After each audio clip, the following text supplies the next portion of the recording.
কি কর্মসূচি ছিল? নমস্কার আপনাদের মিডিয়া বন্ধুদের। আমরা আজকে মেলাগড় বাজারে একটা বিক্ষোভ মিছিলে সামিল হই।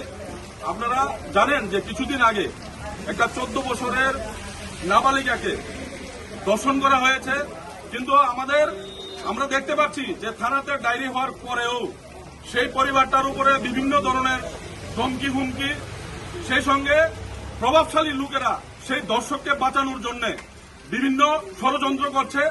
আমরা আপনাদের মিডিয়া বন্ধুদের মাধ্যমে বলতে চাই যে অতি সত্বর দর্শক পিন্টু রঞ্জন ঘোষকে গ্রেপ্তার করতে হবে রাজ্য প্রশাসনের।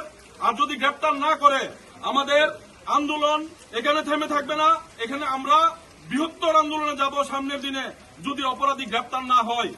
দর্শন একটা ওয়ার্ড আজকে আমাদের ভারতবর্ষে আমাদের জন্য একটা অভিশপ্ত ওয়ার্ড। আমরা ভারতীয় হিসাবে আমরা লজ্জিত যে আমাদের দেশের বিভিন্ন রাজ্যে, কলকাতায়ও আপনারা দেখেছেন রিসেন্ট রিমি খাতুন নামে একটা বাচ্চাকে 11 বছরের 4 জনে মিলে আপনার ধর্ষণ করে তাকে হত্যা করা হয়েছে। সমগ্র দেশ সেই ধর্ষণের বিষয়ে আজকে উত্তাল।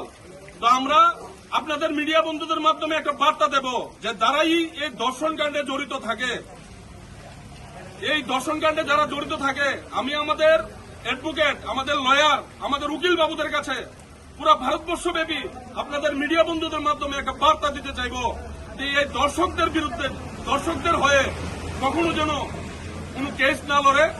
তাদের বিরুদ্ধে তাদের যতটুকু ঘৃণা করা যায়, তাদের যতটুকু নিন্দা করা যায়, তাদের যতটুকু প্রশাসনের আওতায় এনে প্রকাশ্যে ফাঁসি দেওয়া যায়, ততই আমরা ভারতীয়দের জন্য, এই ত্রিপুরাবাসীদের জন্য, আমাদের জন্য মঙ্গল। আমরা রাজ্য প্রশাসনের কাছে আবারও আমরা আবেদন জানাচ্ছি যে মেলাগড়ের যে ঘটনা হয়েছে তেলগাছলাতে, সেই নাবালিকার বিচার এখনো পাইনি।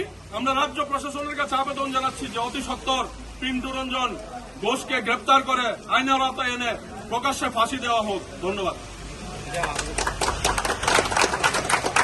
আপনারা তো একটা মিছিল করলেন, তারপরে আপনারা দেখলাম মিছিল হলো, পুলিশের সঙ্গে আপনাদের কোনো কথা হয়েছে আজকে মেলাগড় থানার পুলিশের সঙ্গে? পুলিশ বাবুদের সঙ্গে আমাদের কথা হয়েছে, পূর্বেও আমরা থানাতে এসেছি। আপনারা দেখেছেন যে দর্শককে গ্রেপ্তার করতে হবে, সে যে কোনো সম্প্রদায়ের হোক, যে কোনো রাজনৈতিক দলের হোক। দর্শক দর্শকই। আমরা রাজ্যবাসী, আমরা ভারতবাসী, আমরা কখনো এটা মেনে নেব না। রাজ্যের জনগণ, দেশের জনগণ যখন রাস্তায় নামবে, এই দর্শকদের জনগণে কিন্তু বিচার করবে, প্রশাসন যদি বিচার না করে।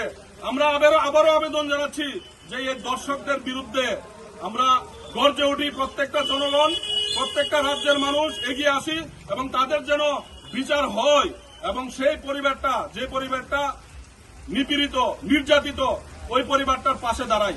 ধন্যবাদ। পুলিশ আমেরিকা, লন্ডন, বিভিন্ন জায়গা থেকে আসামি অভিযুক্ত গ্রেপ্তার করে তারা তাদের দায়িত্ব পালন করছে, কিন্তু দেখা গেল পিন্টু ঘোষ আজকে এতদিন হয়ে গেল এখন পর্যন্ত মেলাগড় থানায় যে দর্শককারীকে গ্রেপ্তার করতে পারছে না। এতে কি উদ্দেশ্য হতে পারে আপনাদের? আমাদের কাছে যেটা খবর যে দর্শনকারী পিন্টু রঞ্জন ঘোষ, উনি প্রকাশ্যে ঘুরে বেড়াচ্ছে। এখন নাকি সেটিং চলছে, টাকার সেটিং, কেসটা শেষ করার জন্য। আমরা ওই নিপীড়িত পরিবারটার পাশে আছি। আমরাও দেখব যে কেসটা কিভাবে শেষ করে। আমরা সামনের দিনে বৃহত্তর আন্দোলনে যাব যদি এই পিন্টু রঞ্জন ঘোষকে গ্রেপ্তার না করা হয়। ভারতবর্ষের প্রত্যেকটা দর্শককে মধ্যপ্রাচ্যের মতো আইন আনা হোক, প্রকাশ্যে ফাঁসি দেওয়া হোক। আমরা সরকার, প্রশাসন, আমরা সবসময় পাশে থাকব। আমরা নিরাপত্তা চাই। আমাদেরও মেয়ে, বোন, মা রাস্তাঘাটে চলাফেরা করে, সন্ধ্যা বিকেলে চলাফেরা করে। আজকে নিরাপত্তার জন্য মানুষের ভিতরে একটা ভয়, একটা আতঙ্কের পরিবেশ। তাই আমি রাজ্য প্রশাসনের কাছে আবারও আবেদন জানাবো যে অতি সত্বর পিন্টু রঞ্জন ঘোষকে গ্রেপ্তার করে তাকে কঠোর থেকে কঠোর শাস্তি দেওয়া হোক। ধন্যবাদ।